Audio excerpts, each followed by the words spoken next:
1절에서 16절 말씀, 요한복음 11장 1절에서 16절 말씀 이후에 우리 생명 13송 나오셔서 찬양 올리도록 하겠습니다. 우리 한 절씩 교독하면서 읽도록 하겠습니다. 어떤 병자가 있으니 이는 마리아와 그 자매 마르다의 마을 베다니에 사는 나사로라.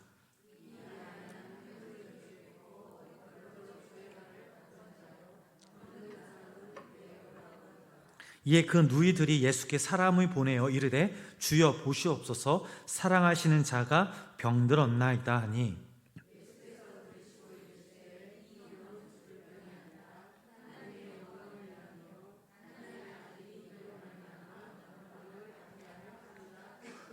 예수께서 본래 마르다와 그 동생과 나사로를 사랑하시더니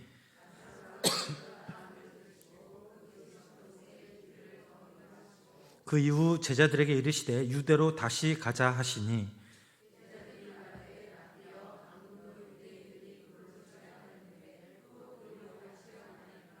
예수께서 대답하시되 낮이 12시간이 아니냐, 사람이 낮에 다니면 이 세상의 빛을 봄으로 실족하지 아니하고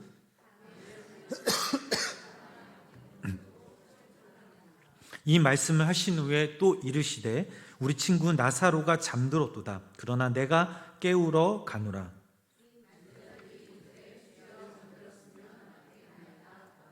예수는 그의 죽음을 가리켜 말씀하신 것이나 그들은 잠들어 쉬는 것을 가리켜 말씀하심인 줄 생각하는지라. 내가 거기 있지 아니한 것을 너희를 위하여 기뻐하노니 이는 너희로 믿게 하려 함이라. 그러나 그에게로 가자 하시니 디두모라고 하는 도마가 다른 제자들에게 말하되 우리도 주와 함께 죽으러 가자 하니라. 아멘.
제가 기도하겠습니다. 우리의 주님 영혼을 만족해 하시며 찬양받기 합당하신 주님, 시간 선하신 하나님을 찬양합니다. 저에게 귀한 생명을 주신 것 같이 오늘도 이 시간 우리가 주님 앞에 예배드릴 수 있도록 허락하신 하나님의 모든 섭리에 감사드립니다. 오늘 이 시간 우리가 예배드릴 때 우리의 중심이 오직 주님만을 바라보며 주의 말씀에 겸손히 순종함으로 주님을 섬기며 예배하는 자들이 되게 하여 주시옵소서. 하나님, 이 시간 생명 13속 헌신 예배로 드립니다. 인도하시는 사모님과 우리 속도원 한 사람 한 사람 귀히 여겨주시고 함께 모여 예배하며 교제할 때에 하나님의 귀한 은혜와 사랑이 우리 속도원 모두에게 가정 가운데, 사업장 가운데, 직장 가운데 충만히 임하게 하여 주시옵소서. 간구하는 기도 제목들이 있다면 주님 들어주시옵고 응답하는 역사가 있게 하시며 속도원들의 삶을 통해 살아계신 하나님을 증거하게 하여 주시옵소서. 오늘 시간 부족한 종 주의 말씀을 선포합니다. 우리의 마음의 문이 열게 하시고 우리의 심령에 깨어진 놀라운 역사가 일어날 수 있도록 하나님 은혜 위에 은혜를 내려 주시옵소서. 말씀을 듣는 우리가 온전히 그 말씀에 의지하여 순종할 수 있는 믿음을 부어 주시옵소서. 예수님께 이름으로 간절히 기도드렸습니다. 아멘. 우리 다시 한번 큰 박수 보여드리도록 하겠습니다. 매주 주일마다 이렇게 사청이 있으면 우리 항상 연습을 하시는데 연습하시는 결과가 이렇게 나온 것 같습니다. 귀한 찬양 올려주시면 감사하고 다음 속회 특송도 기대하도록 하겠습니다. 오늘 이 시간 좌우에 계신 분들과 함께 인사하도록 하겠습니다. 하나님은 당신을 사랑하십니다. 저희가 수요예배 80명이 모이면 박근희 목사님 떡 하신다고 했잖아요. 그날이 과연 오길 기도합니다. 여러분들 이 빈자리가 참 많이 있는데 여러분들 이 빈자리를 위해서도 함께 기도해 주시기를 바랍니다. 오늘 함께 말씀 나눈 제목은 삶이 기적이 된다라는 말씀의 제목입니다. 여러분들은 기적을 믿으십니까? 네이버에서 기적이라는 단어를 검색해 보니까 첫 번째로 상식으로 생각할 수 없는 기이한 일, 그리고 두 번째로 신에 의하여 행해졌다고 믿어지는 불가사의한 현상이라고 나와 있습니다. 누군가 저에게 목사님은 기적을 믿으세요? 라고 물어보면 저는 어떻게 대답할 것 같으세요? 저도 기적을 믿습니다. 왜냐하면 지금 제가 여기 서 있는 자체가 기적이고 생각해보면 하루하루가 하나님의 은혜의 삶을 살아가고 있기 때문입니다. 여러분들도 마찬가지시죠? 우리가 성경 말씀을 보면 예수님이 인간의 몸으로 이 땅에 오셔서 수많은 이적과 기사를 행하셨습니다. 중요한 사실은 지금 이 순간에도 우리와 함께 하신다는 그 사실입니다. 저희들이 너무나 잘 아는 말씀이죠. 구하라 그리하면 너희에게 주실 것이요, 찾으라 그리하면 찾아낼 것이요, 문을 두드리라 그러면 너희에게 열릴 것이다. 구하고 찾고 두드리면 주님께서 우리에게 주신다라는 사실입니다. 그런데 매번 주님께서 주시지 않는 게 오늘날 우리의 현실입니다. 아니, 우리의 현실은요, 어찌 보면 때론 점점 악화될 때도 있습니다. 주님께서 분명 우리에게 말씀하셨고 성경에 이렇게 기록되어 있는데 왜 하나님께서는 내 상황을 왜 모르실까? 주님의 존재를 우리가 의심할 때도 분명 있습니다. 오늘 본문 말씀은 기적을 기대할 수밖에 없는 절박한 그 상황에 놓인 한 가정의 이야기입니다. 여러분들이 너무나도 잘 아시는 이야기죠.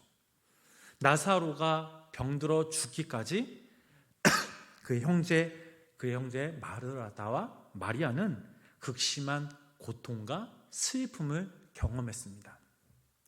집안의 가장 역할을 했던 이 오라비가 병들었을 때 그 동생들이 예수님께 사람을 보내고 초조하게 이틀을 기다렸으나 예수님은 나타나지 않으시고 결국 나사로는 죽고 말죠.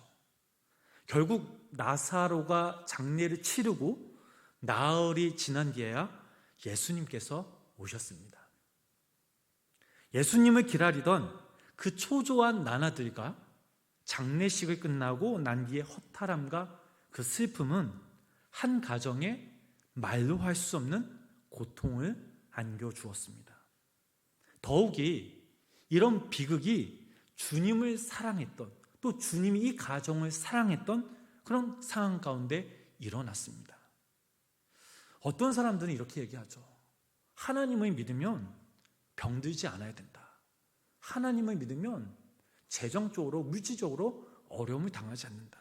그런데 오늘 저희들 이 본문 말씀에서는 다른 각도에서 질병과 불행이라는 이 문제에 접근하고 있습니다. 나사로의 가족은 자신들이 예수님께 사랑받고 있음을 확신했습니다. 그래서 이런 요청이 가능했던 것입니다. 우리 3절 말씀, 본문 3절 말씀 우리 함께 읽어보도록 하겠습니다. 본문 3절 말씀입니다. 이에 너희들이 예수께 사람을 보내어 이르되 주여 보시옵소서 사랑하는 자가 병들었나이다 하니 아멘. 자, 마리아와 마르다, 나사로 편에서만 주님을 사랑한 것이 아니라 주님도 이들을 사랑했다라는 흔적을 우리는 말씀에서 찾아볼 수 있습니다. 5절 말씀이죠. 예수께서 본래 마르다와 그 동생과 나사로를 사랑하시더니. 자, 말씀을 보면 예수님은 마르다와 마리아와 나사로를 사랑하신다라고 나와 있습니다. 즉 예수님과 이 나사로의 가정이 아주 매우 친근한 가정임을 우리는 알 수 있습니다. 그런데 그렇게도 사랑하는 자를 병들게 하고 죽게 내버려 두셨습니다.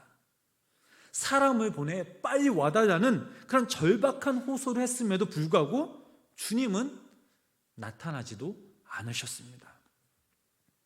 이런 납득할 수 없는 그 상황에 부딪힐 때에 그리스도인들은 이런 난간을 어떻게 극복해야 하는가라는 질문을 하게 되죠. 하나님은 어디 계실까? 그분이 왜 우리의 고통을 모르실까라며 좌절과 절망을 토로하기도 합니다. 마리아와 마르다도 이렇게 고백합니다. 21절 32절 말씀 함께 읽어보도록 하겠습니다. 마르다가 예수께 여짜오되 주께서 여기 계셨더라면 내 오라비가 죽지 아니하였겠나이다. 32절 말씀이죠. 마리아가 예수 계신 곳에 가서 배웠고 그 발 앞에 엎드려 이르되 주께서 여기 계셨더라면 내 오라버니가 죽지 아니하였겠나이다 하더라. 이렇게 이들도 예수님을 원망하였습니다. 마르다와 마리아처럼 하나님이 역사하였더라면 우리 가정에 이런 비극이 없었을 것이라며 주님을 원망하는 경우도 분명 우리들에게도 있습니다. 분명한 것은 우리는 예수님께서 기적을 행하시어 나사로를 다시 살리셨음을 알 수 있습니다. 허나 그 이전에 마르다와 마리아가 겪은 고통스러운 그 상황 가운데 우리는 이 상황을 조금 더 주의 깊게 살펴보아야 합니다. 주님의 응답이 없어 마음에 깊은 회의와 의심이 일어나던 그 순간을 우리는 주목해 볼 필요가 있습니다. 그렇게 해야 우리가 겪는 인생의 고통스러운 시기를 어떻게 극복해 나아갈지 우리는 이 본문 말씀을 통해 답을 찾을 수 있기 때문입니다. 6절 말씀이죠. 6절 말씀 다 같이 함께 읽어보도록 하겠습니다. 나사로가 이틀을 더 유하시고. 아멘. 예수님께서는 나사로의 소식을 듣고 오히려 더 늑장을 부리셨습니다. 그리고 7절 말씀 보면 그 후에 제자들에게 이르시되 유대로 다시 가자라고는 말씀이 있습니다. 베다니가 아닌 유대로 가십니다. 빨리 베다니로 가서 사랑하는 나사로를 살리고 다시 유대로 가도록 되지 않습니까? 더욱이 나사로라는 이 사람은 모르는 사람도 아니고 그렇게 사랑하는 사람인데 그런데 예수님은 그렇게 하지 않으셨습니다. 그렇다면 이렇게 예수님께서 다른 어떤 시각보다도 치유의 기적이 가장 필요한 그 순간에 침묵을 지키신 그 이유가 무엇일까요? 만약 저와 여러분들이 주님의 자비와 도우심을 애타게 호소했음에도 불구하고 응답이 없을 때 여러분들은 어떻게 하시겠습니까? 우리는 이 본문 말씀을 통해 네 가지의 교훈을 얻을 수 있습니다. 첫 번째로 하늘의 소망을 바라보고 살아야 합니다. 기적이 일어나지 않을 때 우리는 하늘의 소망을 바라보고 살아야 합니다. 인간은 이 땅에 태어나 결국 죽음이라는 것을 맞이하게 됩니다. 우리가 살면서 얼마만큼 하나님의 사랑과 은혜를 체험했던 그 간에 신자건 불신자건 상관없이 인간은 누구나 다 죽습니다. 이 죽음을 뛰어넘을 수 있는 사람은 아무도 없습니다. 더욱이 이 죽음이라는 것은 순서가 없습니다. 나이가 많다고 먼저 죽는 것이 아닙니다. 건강하다고 오래 사는 것이 아닙니다. 돈이 많다고 해서 천년 만년 사는 것이 아닙니다. 결국은 인간은 모두 다 죽습니다. 그런데 이때 즉 죽음 너머의 그리스도인들에게는 하늘의 소망이 위대한 해결책이 준비되어 있습니다.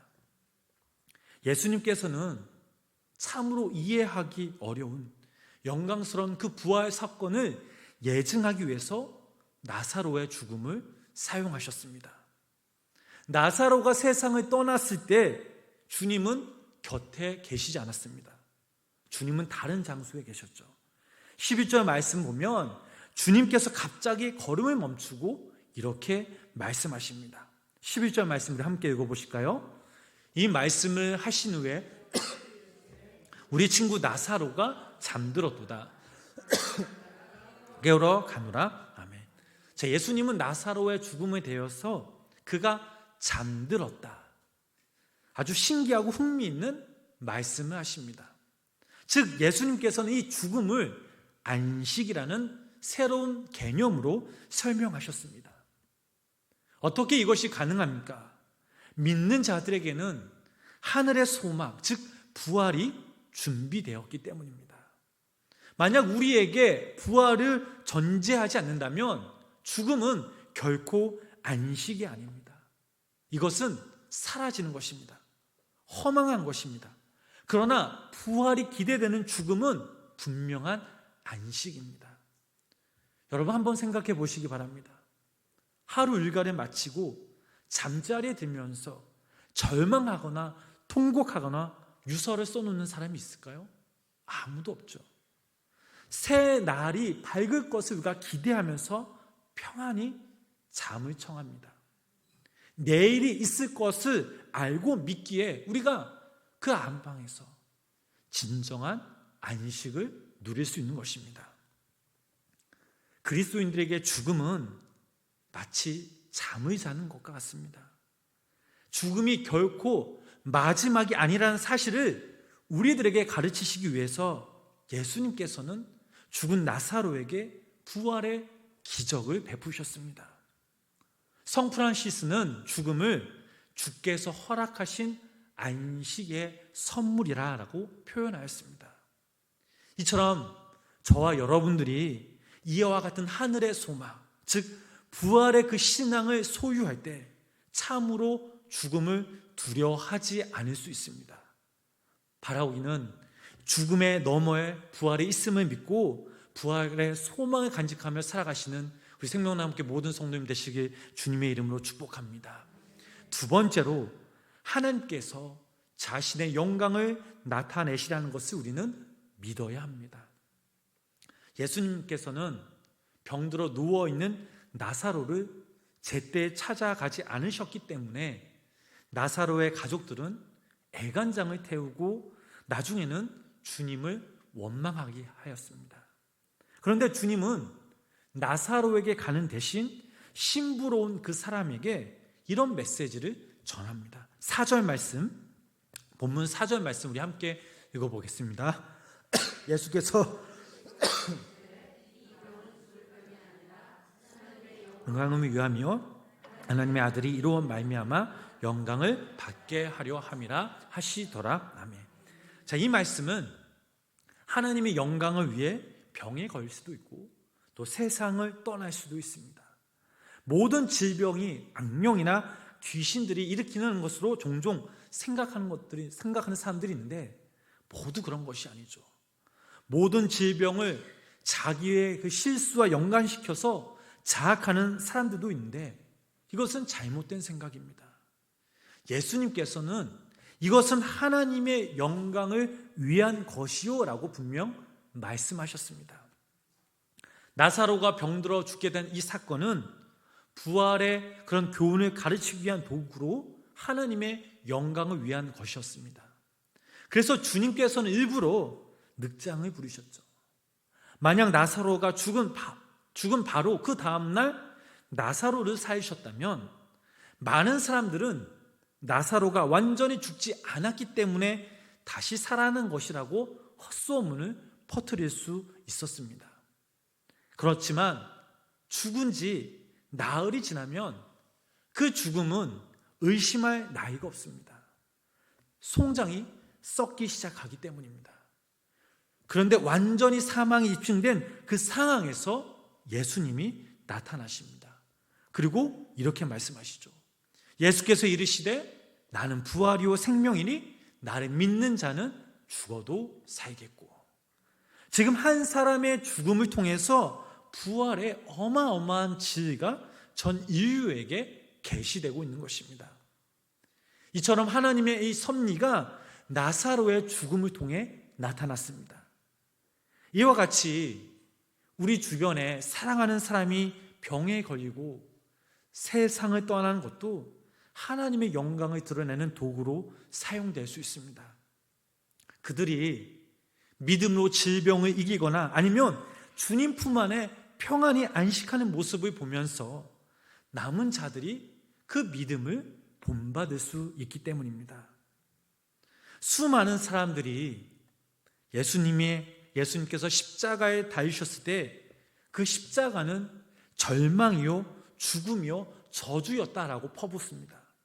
그러나 그 십자가는 주님의 비통한 마지막이 아니었습니다. 그 죽음은 영광스러운 사역의 시작이었습니다. 그 십자가의 너머에 부활의 소망이 있었고 하나님의 그 영광이 그 십자가 사건을 통해서 기다리고 있었습니다. 사랑하는 성도 여러분, 하나님은 우리가 당하고 있는 이해할 수 없는 고통과 절망과 역경을 통해 자신의 영광을 나타내심을 믿으시기를 바랍니다. 여기 우리 성도님과 제가 이 하나님의 섭리를 다 깨달을 수는 없습니다. 그러므로 우리가 납득할 수 없는 고난에 처해 있다 해도 하나님의 영광이 드러날 것을 우리가 믿으며 우리에게 맡겨진 그 하루하루의 삶을 충실하게 최선을 다해 우리는 살아가야 합니다. 지금 내가 겪는 고난이 있다면 어떤 방법을 통해 그 고난을 통해 하나님의 영광이 드러날 것임을 믿으시기를 바랍니다. 세 번째로 예수님께서는 우리의 모든 형편을 알고 계심을 우리는 깨달아야 합니다. 저와 여러분들이 당하는 그 고통을 예수님께서 지금 이 시간 그 사실을 기억하시기를 바랍니다. 기적이 나타나지 않을 때, 우리의 기도가 응답되지 않았을 때도 하나님께서는 우리의 삶에 우리에게 무관심하신 것이 아니라는 것을 우리는 잊지 말아야 합니다. 예수님께서는 나사로를 다시 살리실 것임에도 불구하고 그의 무덤 앞에서 눈물을 흘리셨습니다. 35절 말씀이죠. 예수께서 눈물을 흘리시더라. 예수님께서 왜 눈물을 흘리셨습니까? 살려주실 것인데 굳이 눈물을 흘리실 필요가 있었을까요? 없었죠. 그런데 예수님은 눈물을 흘리십니다. 왜냐하면 예수님은 아셨던 겁니다.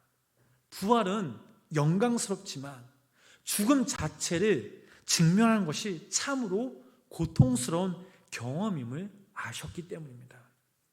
11절 말씀을 보면 예수님께서는 나사로가 죽었음을 이미 아셨다라는 증거가 나옵니다. 예수님께서 이렇게 말씀하십니다. 우리 친구 나사로가 잠들었도다. 즉 예수님은 나사로가 이미 죽은 것을 알고 계셨습니다. 이처럼 예수님은 우리가 이 땅에서 당하는 모든 고통을 알고 계신다라는 사실입니다. 그러므로 우리가 힘들 때, 낙심에 빠질 때, 절망 겪을 때 우리는 좌절할 필요가 없습니다. 그분이 우리의 형편을 아시고 함께 고통당하시며 우리와 함께 슬퍼하시기 때문입니다. 우리가 절망에 있을 때, 고난당하고 있을 때, 사망의 음침한 골짜기로 지날 때에도 주님이 우리와 함께 하심을 믿으시기를 바랍니다. 네 번째로, 주님과 나 사이는 끊을 수 없는 영원한 관계라는 것을 우리는 기억해야 합니다. 9절 10절 말씀 우리 다 같이 함께 읽어보도록 하겠습니다. 9절 10절 말씀입니다. 예수께서 이 세상에 빛이 몸으로 실족하지 아니하고 밤에 다니면 빛이 그 사람 안에 없는 거로 실족하느니라. 아멘. 예수님께서는 자신을 빛으로 말씀하셨습니다. 이는 참 빛이신 예수님께서 늘 우리와 함께 계신다는 그 사실을 밝혀주는 말씀입니다. 예수님께서 많은 경우에 기적을 베푸실 때 문제가 되는 고통을 제거하십니다. 문제의 고통을 없애는 것이 아니라 절망과 역경의 골짜기를 통과하게 하시면서 함께 우리와 하신다라는 사실이죠. 다니엘의 세 친구의 경험이 바로 그분의 본보기입니다. 그분은 풍문부 속에서 그들과 함께 하셨습니다. 또한 다윗이 어려움과 고난의 가운데 있을 때에도 다윗과 늘 함께 하셨습니다. 그래서 다윗이 이렇게 고백하죠. 시편 23편 4절 말씀 우리 함께 읽어보시겠습니다. 내가 사망한 음침한 골짜기로 다닐지라도 주께서 나와 함께 하심이라. 주의 지팡이와 막대기가 나를 안위하시나이다. 아멘. 나사로가 죽은 지 나흘이 지났을 때 예수님께서는 배단에 오셨습니다. 그리고 전 인류에게 놀라운 메시지를 전합니다. 예수께서 이르시되 나는 부활이요 생명이니 나를 믿는 자는 죽어도 살겠고 무릇 살아서 나를 믿는 자는 영원히 죽지 아니하리니 이것을 네가 믿느냐라고 말씀하십니다. 사랑하는 성도 여러분, 그리스도를 믿는 자는 육체가 부활할 뿐만 아니라 영원히 죽지 않는 존재가 됩니다. 이것이 복음입니다. 이것이 우리가 믿는 하나님께서 우리에게 주신 하나님의 놀라운 축복입니다. 예수 그리스도를 구주로 영접한 사람은 하나님과 영원한 관계를 맺는 것입니다. 이 관계는 무엇으로도 끊을 수 없습니다. 로마서 8장 35절부터 38절 39절 말씀 우리 함께 읽어보겠습니다. 누가 우리를 그리스도의 사랑에서 끊으리요? 환난이나 공고나 박해나 기근이나 적신이나 위험이나 칼이랴. 38절 말씀입니다.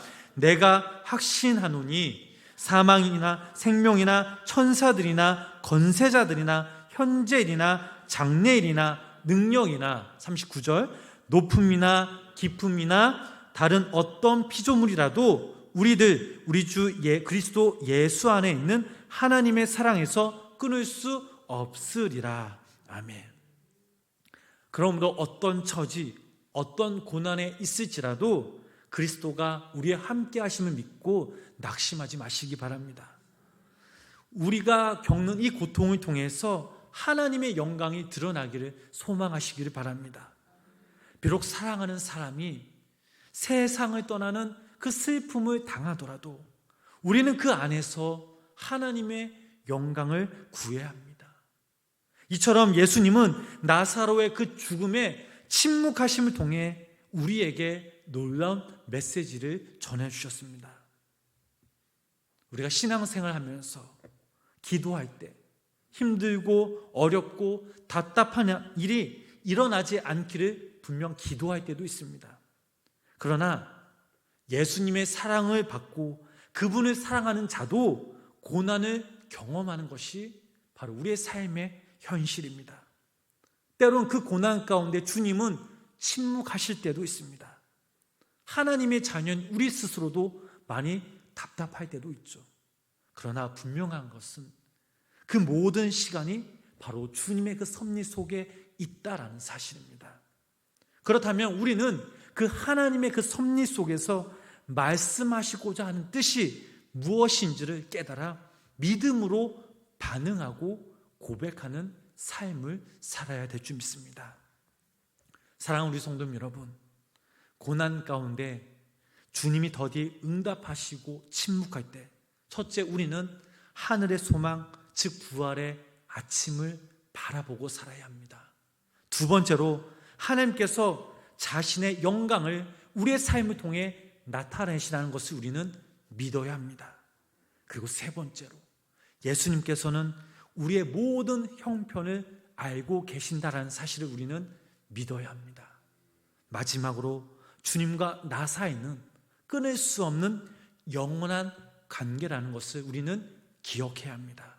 바라기는 우리 생명나무교회 모든 성도님들, 여기 모인 우리 성도님과 영상을 통해 예배를 드리는 우리 성도님들이 이 네 가지의 질을 깨달아 고난 가운데서도 하나님의 자녀로서 참 그리스도인으로서 살아가는 저와 여러분들이 되시길 주님의 이름으로 간절히 축복합니다. 기도하겠습니다. 하나님 아버지, 오늘 시간 우리가 함께 이 자리에 모여서 함께 예배하게 하시며 감사합니다. 하나님, 우리가 힘들고 어렵고 또 절망 가운데 있을지라도 여러 가지 답답한 일이 있는데 우리가 기도하는데 참으로 우리에게는 역사와 하나님 기적이 일어나지 않을 때가 분명히 있습니다. 그러나 주님이 우리와 함께 하시나는 우리 이 사실을 우리가 믿고 우리의 모든 시간들이 바로 주님의 그 섭리 속에 있다는 것을 우리가 기억하면서 우리가 하늘의 소망, 부활의 아침을 바라보며 또 하나님께서 우리의 삶을 통해 자신의 영광을 나타내시며 예수님께서 우리의 모든 형편을 알고 계시며 눈물을 흘리신다는 그 사실, 또 주님과 나 사이는 절대로 끊을 수 없는 영원한 관계라는 그 사실을 우리가 기억하면서 날마다 우리가 주님과 함께 동행하며 믿음으로 살아가는 귀한 모든 성도님의 삶대로 성령님 함께하여 주시옵소서. 예수님의 이름으로 간절히 기도드렸습니다. 아멘.